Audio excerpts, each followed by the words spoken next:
Article 199 of Indian constitution, definition of money bill with in the state. Definition of money bill क्या होगा state के अंदर में, ये आर्टिकल 199 में बताया जाता है। इससे पहले जो 198 था, इसमें कहा गया था जो प्रोसीजर ऑफ मनी बिल क्या होगा विद इन द स्टेट। तो आर्टिकल 199 क्या होता है, डेफिनेशन। इसमें क्या आता है, इसमें आता है इम्पोजिशन, रेमिशन, एबोलिशन, और अगर उसे अल्टरेशन, अगर कोई भी पैसा का, कोई भी टैक्स का एबोलिशन करना हो, या उसे चेंज करना हो, या उसे अगर अलग मिशन लगाना हो या अल्ट्रेशन करना हो कि ये टैक्स के बदले ये टैक्स लगेगा, ये सब टैक्स के ऊपर में जो 4 चीज़ है वो सब मनी बिल के अंदर में आता है, स्टेट के अंदर आर्टिकल 199 के तहत। और क्या हो सकता है, जो कॉन्सोलिडेटेड फंड ऑफ स्टेट होता है, कॉन्सोलिडेटेड फंड ऑफ स्टेट और कंटीजेंसी फंड ऑफ स्टेट, जो भी पैसा जैसे यूनियन के अंदर में होता है कॉन्सोलिडेटेड फंड ऑफ इंडिया, उसी तरह स्टेट के अंदर में होता है कॉन्सोलिडेटेड फंड ऑफ स्टेट और कॉन्टीजेंसी फंड ऑफ स्टेट, जो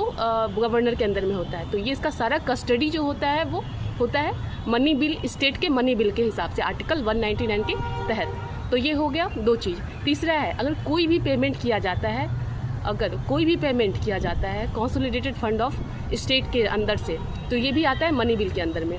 फिर जब और कोई भी बोरोइंग, कोई उधार लिया जाए, या फिर किसी से ग्रांट मिले, या किसी को उधार दिया जाए कॉन्सोलिडेटेड फंड ऑफ इंडिया से, कॉन्सोलिडेटेड फंड ऑफ स्टेट से, तो ये सारा मनी बिल के अंदर में आता है। कोई फीस या फाइन वो मनी बिल के अंदर में नहीं आता है। जब मनी बिल के अंदर, मनी बिल का कैसे होता है, जब उसमें इंट्रोड्यूस किया जाता है स्टेट लेजिस्लेचर में, स्टेट असेंबली में, तो उससे जो स्पीकर होते हैं वो उससे पहले समझते हैं कि ये मनी बिल है या नहीं। फिर गवर्नर के पास जाता है, गवर्नर बोलते हैं हाँ इसे डिस्कस किया जाए, मनी बिल है, तब मनी बिल शुरुआत होता है। तो ये सब डेफिनेशन है मनी बिल का। ये सब अगर रहेगा, टैक्स के बारे में रहेगा, कोई भी ग्रांट या कोई भी बोरोइंग रहेगा, कॉन्सोलिडेटेड फंड और कंटीजेंसी फंड के में खर्च हुआ हो या आया हो, इसका कोई भी बात हो, तो ये डेफिनेशन ऑफ मनी बिल के अंदर आर्टिकल 199 के तहत आता है। जिस तरीके से यूनियन में आर्टिकल 110 में था definition of money bill, not procedure था 109 में यूनियन के अंदर में, पार्लियामेंट के में जब यूनियन के अंदर में आता है, उसी तरह प्रोसीजर जो है एक पहले आता है। आर्टिकल 198 में